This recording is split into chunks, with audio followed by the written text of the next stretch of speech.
He was born in 1937 in a dusty village outside of Tikrit. Before he even entered the world, Saddam's father, a simple sheep herder, either died or simply abandoned his family. While his mother was still pregnant with him, his 12-year-old brother passed away from cancer. This tragedy sent her into a depression so profound that she actually attempted to abort the child and take her own life. Obviously, she failed. When her son was finally born, she named him Saddam, which in Arabic translates to the one who confronts, or the stubborn one, a name he would certainly live up to. Years later, Saddam's mother remarried a cruel and brutal man. Hating the constant beatings at the hands of his stepfather, a 10-year-old Saddam fled to Tikrit to live with his uncle. This uncle was a passionate Arab nationalist, and he was the one who first introduced the young boy to the volatile world of politics. Back then, Iraq was even more unstable than it is today. A Sunni Arab minority held total control over the country, despite the fact that the vast majority of the population was Shiite.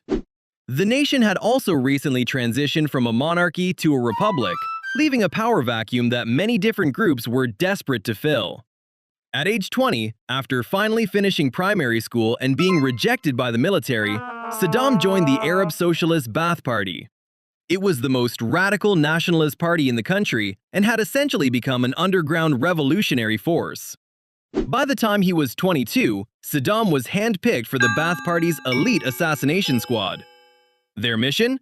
To kill the prime minister. However, the hit failed miserably, and Saddam was forced to flee to Egypt in a dramatic escape, riding a donkey across the desert.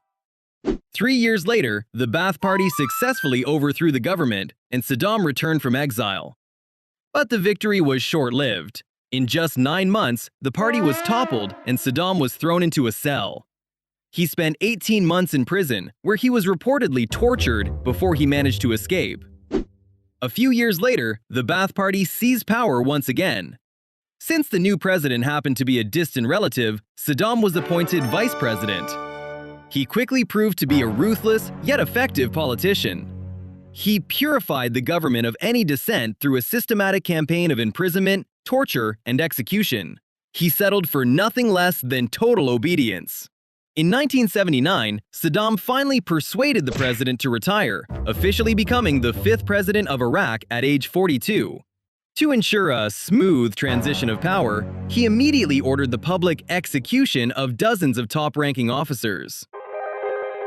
Saddam wanted to show his newfound power, and for that, he needed an enemy. To the east, Iran had just undergone a revolution that left the Ayatollah Khomeini leading a Shiite theocracy. They were unorganized, unproven, and had made a lot of enemies. To make matters personal, Khomeini was actively instigating Iraqi Shiites to rise up against Saddam's secular rule. Saddam's goal was simple: annex Khuzestan, a region of Iran that sat on some very lucrative oil fields. In 1980, he launched a massive surprise attack. His strategy was optimistic, to say the least. He sent a third of his army north to guard Baghdad, a third through the center, and a third south into Khuzestan. To oversimplify, he basically lined his entire army up on the border, hoped for a blitzkrieg, and told them to march forward. Not exactly a deeply thought-out plan. After all, Saddam Hussein had no real military service, though he certainly liked the uniforms. While he expected the Iranian army to collapse instantly, the Iraqis soon found themselves in an untenable position. Frustrated, Saddam executed a bunch of his own generals, ordered a retreat, and called for a ceasefire. But Khomeini was just as stubborn as Saddam. He demanded that Saddam be removed from power and that Iraq should pay reparations. Obviously, Saddam didn't like that deal. With these two incredibly obstinate leaders at the helm, the war dragged on for years. They both sent their men to the slaughter. A totally chaotic, unethical war. Saddam utilized chemical weapons, and Khomeini utilized child soldiers. Only after 8 years, in 1988, Khomeini finally accepted a UN ceasefire. After the war, Iraq was broke, devastated, buried in debt, and the oil infrastructure and economy needed rebuilding. To make matters worse, Kuwait was overproducing oil, driving prices down and making it harder for Saddam to recover. Saddam also accused them of slant drilling into Iraqi oil fields across the border. Enter President George H.W. Bush. In one of greatest diplomacy failures, the U.S. told Saddam they had no opinion on Arab-Arab conflicts. Saddam heard this as a green light to do whatever he wanted. Then, Saddam tried to shake down the Emir of Kuwait, demanding he forgive Iraq's war debts and hand over $10 billion in cash. The Emir flatly refused. Saddam was outraged. In 1990, he invaded Kuwait. Within 2 days, he had conquered the country and declared it the 19th province of Iraq. The UN denounced the move, and Bush Sr. began assembling a massive coalition to push him out. Meanwhile, Saddam sent a list of demands to the White House, asking for an Israeli exodus from Palestine, access to the Persian Gulf, and a trade deal with the U.S. After having a good laugh at the absurdity of the request, Bush denied it. In 1990, the UN Security Council authorized the use of all necessary means of force against Iraq.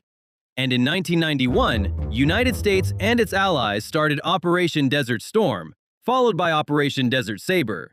It was a massive success, but as forces pushed into Iraq, Bush Sr. decided to stop. Unlike his son would later do, the elder Bush knew that removing Saddam and occupying Iraq could turn the region into a chaotic mess of warlords. After the Gulf War, the UN kept the pressure on, demanding Saddam to destroy his weapon of mass destruction programs. Saddam, being himself, refused and stayed defiant for years. Meanwhile, economic sanctions were crushing his people, forcing them into starvation. He spent the 90s brutally suppressing internal riots, making sure anyone who rose against him paid in blood. In the wake of the 9/11 attacks, the U.S. government claimed Saddam might provide terrorists with chemical or biological weapons. Although Saddam allowed UN inspectors to return to Iraq, his failure to cooperate fully with the investigations frustrated the United States and led them to declare an end to diplomacy. In 2003, President George W. Bush ordered Saddam to step down from office and leave Iraq within 48 hours or face war. Saddam refused to leave. The United States and allied forces launched an attack on Iraq. Saddam's army soon crumbled, and in just 3 weeks, Baghdad fell to American soldiers. Saddam fled into hiding.